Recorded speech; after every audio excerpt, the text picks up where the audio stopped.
Good morning everyone, my name is Christian Duff. I'm a reasonably recent employee of Angus Australia.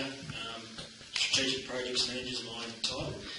But as Carl said, one of my main roles is looking after the exports, the Angus Sire Benchmarking certification, Angus Sire Benchmarking Program. Taken over from Dent and set up very well, so it's been a pleasure to take it over and continue on with this program. What I'm going to talk to you about today, and what I'm going to cover is listed on the screen there. Basically, I'm going to give an overview of what the Angus Sire Benchmarking Program is, the ASBP. I believe that term thrown around, that's what I refer to it as today. And I'll give a progress report for each of the cohorts. We're currently from cohort 1 to 6, or the different year drops of joinings.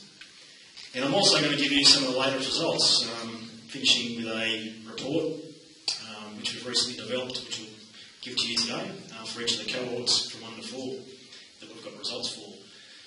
There's a fair bit to cover in this presentation, so I'll get underway, starting off with an overview of the ASBP, what it's about if you're not sure, just so we're all on the same page. Basically, the objective of this project was basically kicked off in 2011, probably a lot of planning in 2010, I suspect. The objectives of this project cover 3 main areas.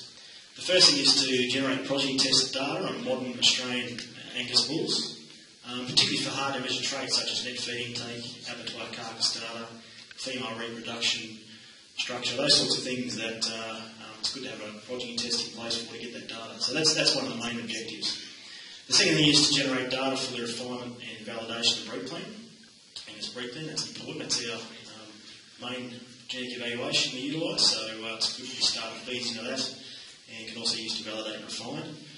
And the third area, I guess, is going more for today, but also for the future, is to build a real comprehensive data set of phenotypes and genotypes, genetic profiles on all these calves and all these sires, when we're looking to validate and do R&D in the genomics area. So they're the main 3 areas that this project's focused on. I should say up front as well, this program is a jointly funded, co-funded program.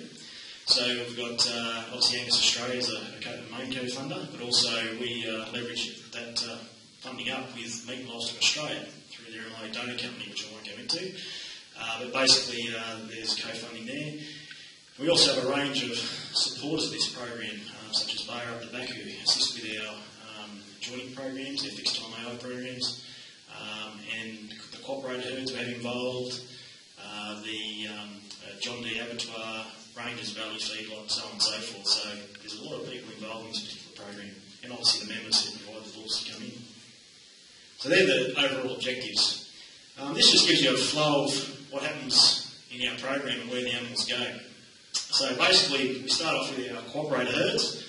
So if we use cohort 5 as an example, it's probably because it's the latest ones we've joined with. We've got 7 cooperator herds in cohort 5, spread from a few in the northern tablelands here, a couple down at Trenny, 1 down in Victoria. And basically, those cow herds, we do fixed time AI programs using the Bayer Basic program.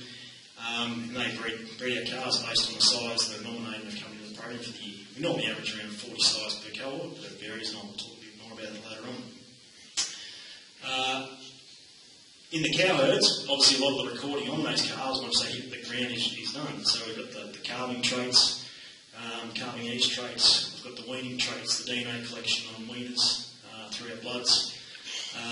We also do all the recording on the females in those herds. So we do our weights, our ultrasound scans, our structural assessments, our female reproduction when they calve down for their first calf. So all the recording is done in our cooperated herds, our cow herds. So they're very important, obviously a very important part of it. The steer component, once they hit around that 400 to 450 kilograms, we'll head to Toowoomba, and at that stage they're actually bought by Rangers Valley. Okay, so Rangers Valley purchase these steers, they own them, but allow us to do a recording on them, which we're very grateful for. So they basically head to Toowoomba Feedlot out of Kingstown, which is owned by University of New England, and that's where they're going to net feed intake measuring. Okay, so that's where the net feed intake's done, which I'll talk about later today. I've got a specific presentation on that. But at that stage as well, these steers are also scanned going in, ultrasound scanned. They're also muscle scored going in. coming out, so when they finish their 100 days into limber through their feed intake, they're scanned again. Obviously they're scanned for carcass traits, they're structural assessed for a range of things, and then they head up to Ranges Valley to finish off. So it's a 270-day fed program, okay, so they do the 270 days, which basically gives these cattle an opportunity to fully express their range and their performance for weight, for marbling, all those sorts of things. Once they finish their feeding program, they head up to John D. Abattoir, and I know this place intimately now. I was there on Monday and came back Tuesday morning early, so I've been up there this week for a kill of 145 steers.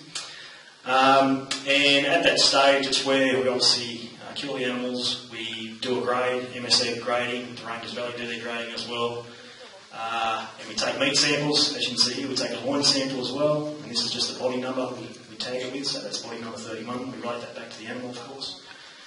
From there, the meat samples that we collect on the steers go to the UNE Meat Science Lab, which is based on here, on campus here at Armidale. And there they record it for a range of things. Here they're doing a meat colour, so using an objective technique rather than a subjective scoring in the chiller. They will also do shear force, so cutting down the samples and running through the shear force machine, which I'll talk more about later on. They also do chemically extracted IMF, okay, so they freeze dry a sample and they pull out the fat in the muscle using a chemical extraction process, which again is an objective way of measuring IMF. So as you can see, that's how the animals flow through the process and how we collect all the data along the way.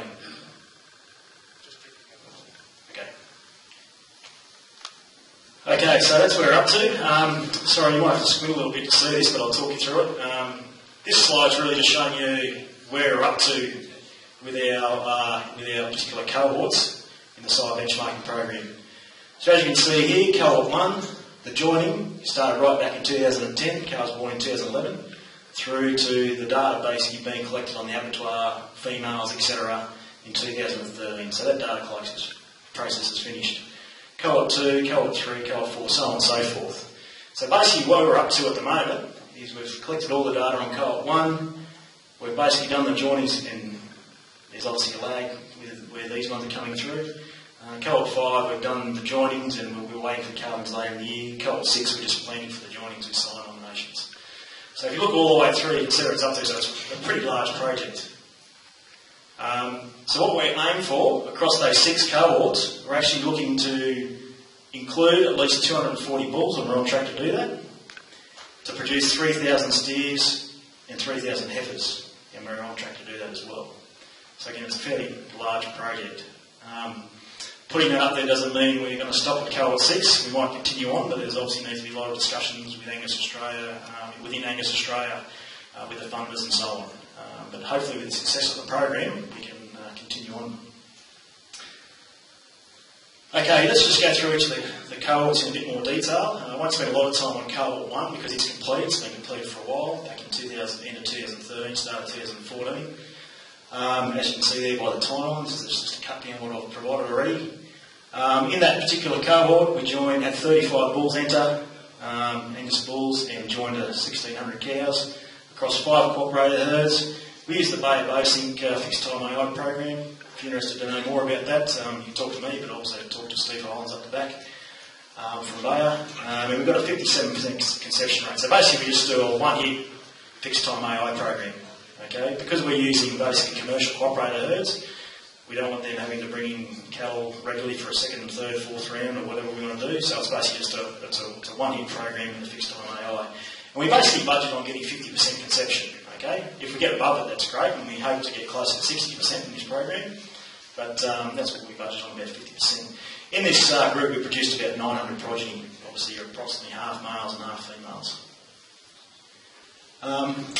We'll talk more about results from cohort 1 later on today. In regards to cohort 2, as you can see here, it started in 2011, and basically we're up to this point here where this red line is. So you can see April 2015. We've actually just collected, as I was in the chiller on Tuesday, we collected the last of our abattoir data on those cohort 2 animals on Tuesday. So we're just collating all the abattoir data from those animals, and that'll go, we're aiming for that data to go into the June breed plan analysis, which is extracted at the end of May and available in early June. Okay, so that full cohort of data, what we do is actually hold on for we don't put any of the abattoir data in until we've got the full cohort collected, just so we're not bouncing things up and down too much. So we've got that data collected, and that's on about 540 odd steers, I think it is. Again, we use the Bayer Basin program across those 5 cooperator herds, and we produced about 1,200 progeny in that year across 47 bulls, 2,336 cows joined. So it was a pretty busy year for Bob, wasn't it? Joining that many across that many sites. So we're close to completing this data set for cohort 2. We're not quite there yet. Just a couple of happy snaps. What we have completed for these guys is their net feed intake testing. So that was actually for net feed intake data for all these steers. 540 odd was included in the December analysis. So it's like the abattoir data. We don't put any of the net feed intake data until we've got the full cohort collected. And we submitted that and got that into the December run last year. And hopefully you saw that promotion. We'll talk more about NFI later on. This is an added member of the Grey Safe device, so I'll talk you through that more in the next presentation. As I've talked about, these animals have just recently been completed their grading, still going, and through MSA and their Ranges Valley grading, and also their sample collection. So this is just it's not a great photos from my iPhone at Ranges Valley. This is what the steers look like when they're leaving Ranges Valley. Again, just some pictures you've seen before of the meat samples being colour assessed, being set up for their shear force testing. This is actually what shear force looks like. So in the UNE lab, what they do is they place one of these slivers of meat, which is a standard width, done by this thing here, by this knife, and they actually pull, so it's just basically clamped through this little brass clamp here, and they pull the way through the bit of meat to measure how much force it takes for it to pull through. Obviously more force, less tender, less force, more tender. And, sorry, getting a bad picture, but you can see this is just what it looks like. There's a screen here, and this is just graphing the shear force, and that's the peak shear force there. Pleasantly, as you hope through our genetics, but also the production system, most bits of meat are very acceptably tender, but there's still some variation there. It's something we need to look at in more detail when we get some more data together. Okay, as I've said, this is just out of interest. This data has just been compiled in the last couple of days. As I said, we've completed our grading of our cohort 2 steers across about 532 of those. And this is just a summary of how they graded. Okay, so this is gives you an idea of how they graded on average, but also, I guess from our perspective, how much variation there is within the group. So if I just go through and look at that individually, as I said, we've just completed this, so this is only very new information.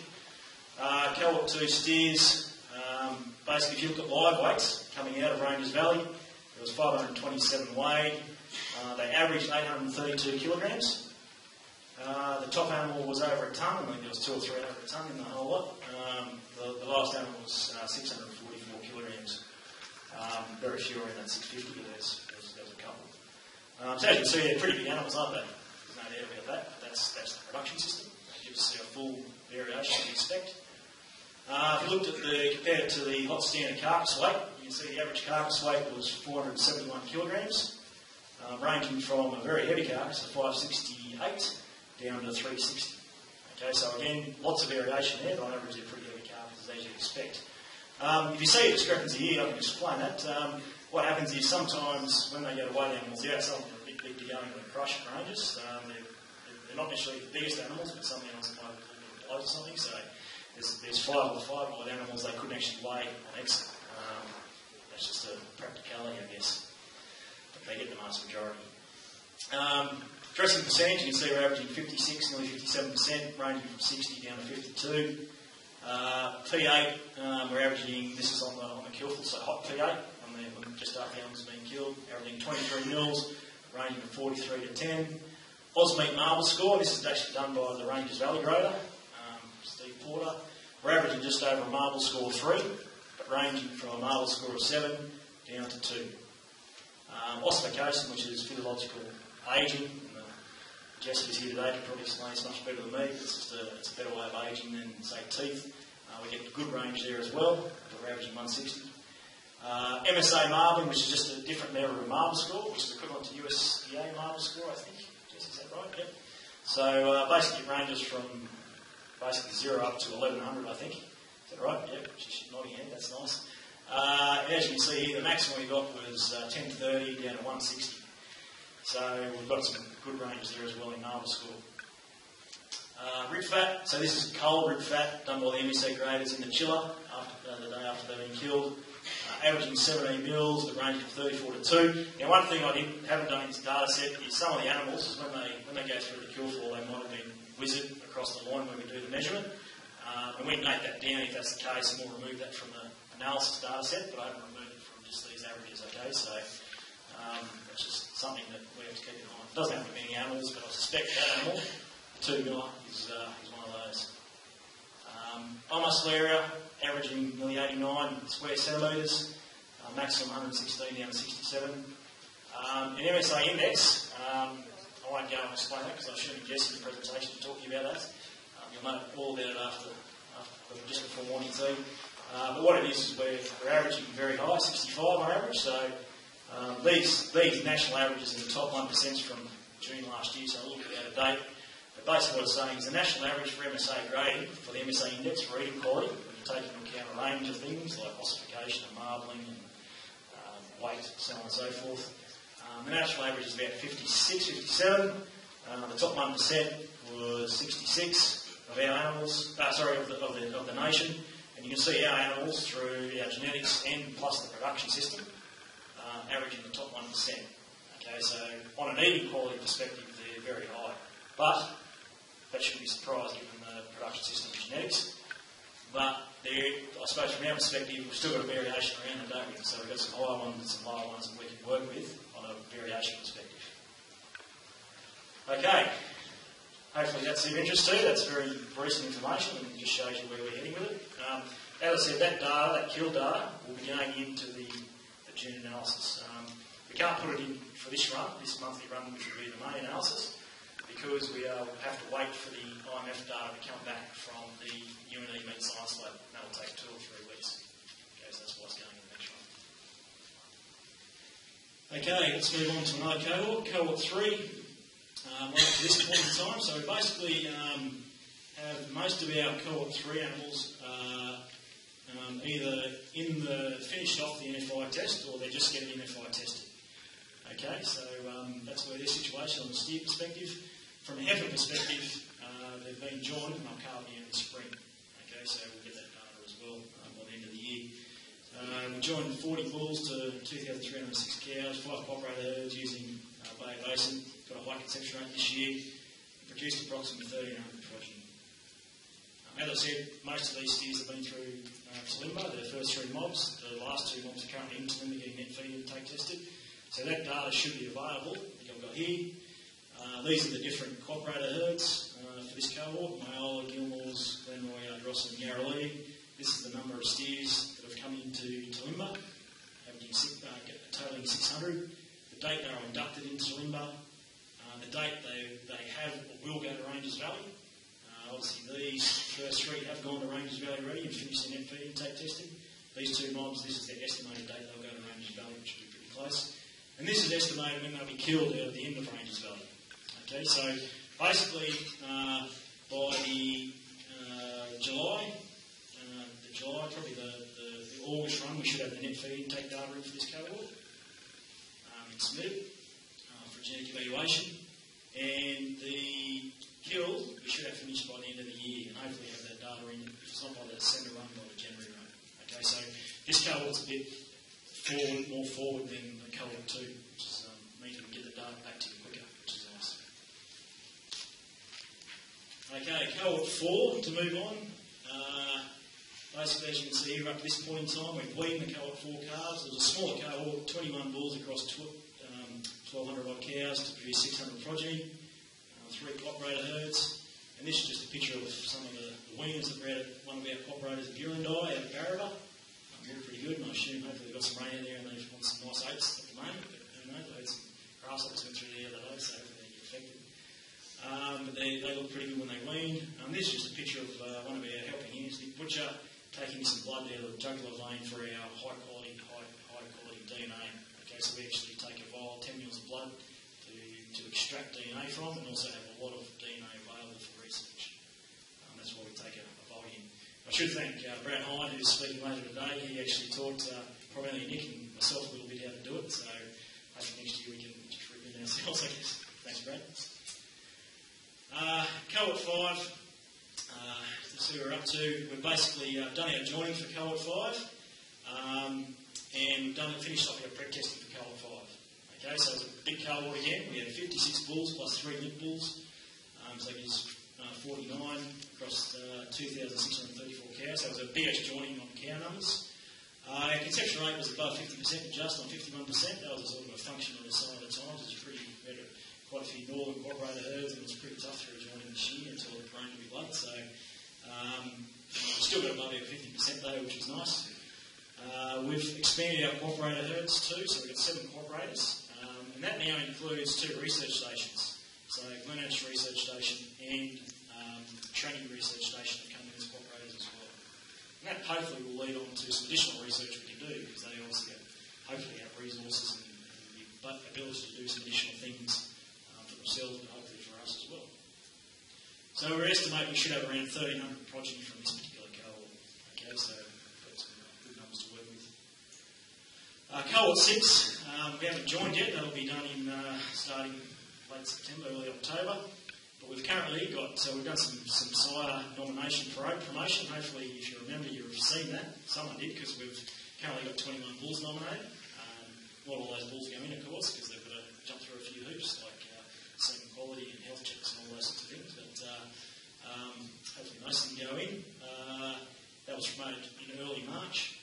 And we'll do more promotions as well. So we'll take nominations right up to probably mid-August or something like that. As long as you get semen down to Agrigene by sort of the last week in August, first week in September, we should be right. But we'll send more information out to members about that. I had a quick look at these bulls, these 21. I've got a list for you. We'll just keep that confidential for now. But when I looked at their genetic value, I guess, on the Angus breeding index or the heavy grain index, then they averaged to be a pretty good bunch, top 5% for both on average. Okay, so there was a bit of genetic diversity too. They all weren't by the same size, but we need to look at that in more detail, that's for sure, as we go through. But it's a good start. If anyone's interested to nominate bulls going forward, then talk to me today, or talk to me, give me a call, and we can talk through it, what's involved and so on. One thing I will say though is we're using a first in best dress policy, so we can obviously only join as many sires as we've got cows for, and we try and get around at least 50 joinings per sire, so you can work the numbers out. So the earlier you get your nomination in, considering it meets all the other hoops we put for the bulls, then the most likely it is to come in. Okay, so just in summary, where we're up to in regards to the recording, cohort 1 to 5. You can see here where we're up to, and I won't labour on this, but cohort 1's basically completed. Cohort 2's close to completed, but we're just in progress to actually record them, to get the meat science data back to the IMF. Cohort 3's got a lot of stuff going on into limber, ultrasound scanning, net feeding, take, abattoir carcass and so on. Cohort 4's completed up to weaning. Cohort 5's completed up to joining, and obviously cohort 6 in progress for sire nominations. So as you can see, we're slowly filling in the board, but we've got a lot more to do. Okay, that's so I've been through the Sire Benchmarking Program overview, and I've been through the overview of each cohort. So now what I'm going to do is just talk a bit about the results, the latest results from our ASPP. How much time have I got? Andrew, you got to watch on anyone? Plenty of time? Good. So the first thing I want to do is talk about breed plan EBVs, because the information that we can feed into breed plan, we basically feed in as soon as it's available. Okay, so the first thing you need to understand is the EBVs for these sires and the relative to these sires will be affected by the sire benchmarking data as soon as we send the data to breed plan. We try and get the information in as soon as it's available. And for things like weights and carbon unit scores and those sorts of things that's regularly recorded by the membership, we'll put it in as we get it. For things that aren't as well recorded or aren't recorded, like abattoir carcass data on a general basis, net feed intake, we'll wait until we've got the whole cohort of data collected until we put it in. Okay, so it depends on the trait when we get it in, but we need to be aware that the breed plan EBVs, the information from the Sire Benchmarking Program does feed into the breed plan analysis. And you should be looking definitely at the breed plan EBVs from a selection perspective if you're looking to select the next bull. So basically, if you're looking for the breed clean EBVs, hopefully you know where to go, but what we have on the Angus Australia website is we've actually, in the catalogue section, we've actually got a Sire Benchmarking catalogues specific area. So what you should do, if you go to that particular section and you click on that link, it then throws you up to this page, which is our standard search and sort facility online, which hopefully you know how to use. And basically what we have here is we've got each of the cohorts, so cohort 1 to 5, 35 bulls, so on and so forth. But we've also got one listing with them all included, 189. When we know the denominations for cohort 6, put those in there and they'll be included in this full list as well. So that allows you to sort and search and look at the bulls either within a cohort or across a cohort. Okay. What I did just out of interest, I thought, oh well, let's just use this as an example. I'll actually just go in and rank the all bulls, 189 of them, on the Angus breeding index. Okay. If you don't know how to do that, then talk to one of us, talk to one of the member service officers, or Carl or Andrew or myself or Peter. We can show you how to do this, but basically that then ranks those animals on the Angus breeding index. Okay, so if you're interested in across all cohorts or individual cohorts, you can look at your EBVs really easily through this process. I should also mention that if you prefer to look at a hard copy type report, then the EBVs are also in the Sire summary. So in the Angus Sire summary, which I think we put it on a news section every month, and it's available. For each of the cohorts, there's a listing of the bulls there as well, cohort by cohort. If you need assistance getting that, let one of us know. Okay, on to the new information we have for you. So what I'm going to do now is I'm actually going to hand out a report, so I'll just take a little bit of time to hand out this report to you. So just grab one copy each, I think it'll be enough. So first of all, what I'll mention, this is a new report we produced with the help of our programs in Towson now. We can do this automatically and do it very regularly. Be able to get information out to the bull nominators, operated as and general membership a lot quicker than we have been able to in the past, which is a good thing. I will say this report I've got to use for cohort 1, the cohort 1 bulls, but over here I've got the same report for cohort 2, 3 and 4. What I'll do is I won't hand those out now, but if you want those reports, we'll put them on the Angus Australia trade desk and you can go over there and just get those particular reports as well. So you're probably looking at it and going, oh well, it's just a list of their EBVs again, but it's more than that. What we've got up front is, in that particular report, we start off by just listing the bulls' EBVs. I shouldn't say just. Why I put the EBVs up front is because from a selection perspective, if you're looking to select bulls for your own operation, you should still be looking at the EBVs indexes, because that includes all information, not just the Sire benchmarking information, but includes information from all other herds. It includes the correlations, relationship with other traits, all those sorts of things that are important to give us higher accuracy information to select on. So the information I'll talk about now, we shouldn't use it to replace our EBVs. We should use it, and this is why we've given it to you, is the additional information we've got in this report basically goes trait by trait for a Sire listing, showing how each of the bulls have performed, inverted commas, in the progeny test alone. Okay, so for example, if you flip over to past the EBV, so we've got the introduction notes, then we've got 2 pages of EBVs. Flip over to the first page, I think it's got page 1 down the bottom. Basically what we've done now is basically giving you some information about how the bulls in cohort 1 have performed across a range of the briefly analysed traits. Okay, so I've got a cut down of that on the screen. Probably if you use Ardrossan direction, let's use Ardrossan equator A2 for one as an example. You know that bull, he's got lots of progeny out there, no doubt, not just in our Sire benchmarking program, but across the industry. So you still use these EBVs primarily for your selections. But you can see in the progeny test, this particular bull, he had 28 progeny involved. Okay, so 28 progeny in the Sire benchmarking program. His progeny were compared in a contemporary group, so this is what his progeny compared to in the Sire benchmarking program, that averaged 36.9 kilograms birth weight. His progeny average value was 35.6, so the difference is minus 1.3 kilograms, which gave him, across those 37 bulls in cohort 1, ranked him 5 out of the progeny test data for birth weight, for lower birth weight. Okay, so again, just consider it, they're not EBVs, they're a single trait information, trait by trait, but it still gives you an idea of how the particular bull ranks and how it performed in the progeny test. The other thing I should mention is the progeny average. What we do is we actually use the progeny averages out of breed plan analysis. So they're adjusted for age, the age of the animal. They're adjusted for the age of the dam. And we also do an adjustment for contemporary group size. So if a calf's in a big contemporary group compared to a small contemporary group, it puts more weight on the calf's information from a big contemporary group of information. Okay, so it's got some adjustments built in there to better reflect the true average of a size progeny. So basically you can see there how the animals rank across those traits. So we've got birth weight, 200-day weight, 400-day weight, 600-day weight, scan eye muscle area, scan rib, scan rump and scan IMF. And then we've got the carcass traits, carcass weight, carcass eye muscle area, carcass rump fat, carcass IMF, and at the back of the net feed intake.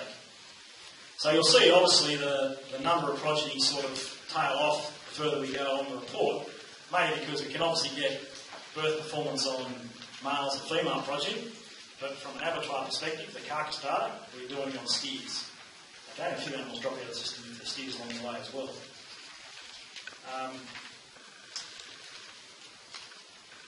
What I'll also mention is we'll only produce the tables of information on that basis if the data is pretty much close to complete data.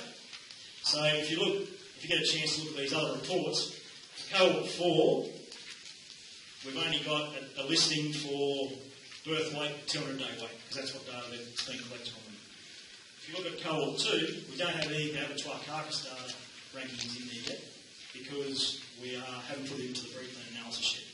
Okay, so depending on the cohort will depend on what information we publish. So back to summarising what we've got in those reports. We've got the EPVs up front, which we still need to look at from primarily from a selection perspective.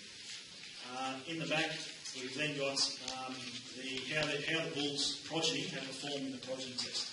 But we do need to, you can look at to see if you're an individual bull nominator or someone interested in the progeny test, you can see how those particular performances have gone.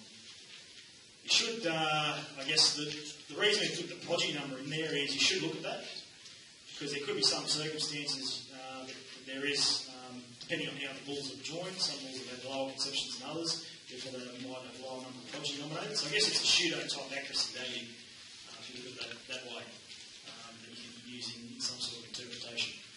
But we should say, if we see a table where we've got lots of low numbers of progeny, we won't produce it until we get the full data set in, so we'll make a bit of a judgment call on that as well. Okay, so one thing I'll say that I haven't done, which I apologise for, is I was planning to do a large section of introductory notes in that report to explain what I've just explained verbally, and that's still the plan. So before we release this information to the broader membership online and promote it through Angus News, etc., those introductory notes will be included so people are fully aware of what the information means. But I hope, and this is something that we get a lot of feedback about, I hope this gives people some additional information that they can take away and look at from a sire benchmarking program perspective, additional to the updated EVs. Okay, so again, very, very new information, stuff we'll just finish off reporting, but we'll do more information and get that information out there. All right.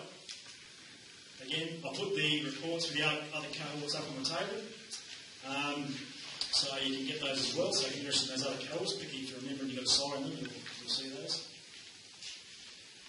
Okay, so basically finishing off, what's next for the sire benchmarking program? We've obviously got a lot of data collection to continue on with, particularly for cohorts 2 to 5, and integration of that data as quickly as possible into our breed plan EVs. We have to further analyse and publish results from cohorts 1 to 4, going into 5 and 6 of course. We need to get that information out to you guys, and that's what we're planning on doing, such as this particular report. What we also need to do, we're actually just working on this at the moment with a guy called Matthias Squires in the audience at the back, who you all know through his various hats that on over the years. With his DPI hat on, New South Wales DPI, is helping us look at how we can display maybe this information in even a better way. I won't go into the model we might use, but we're working on using a different model to calculate those progeny averages, but also being able to publish information for non-breed plan traits that we're collecting, like muscle score, like shear force,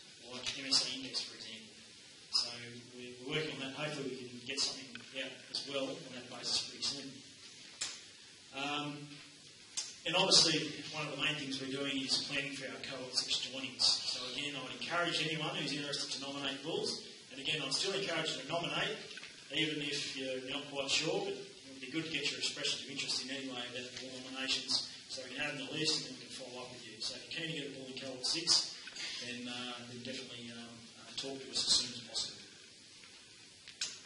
All right, that's it from me today. So hopefully that gives you a good update on the Sire Benchmarking Program.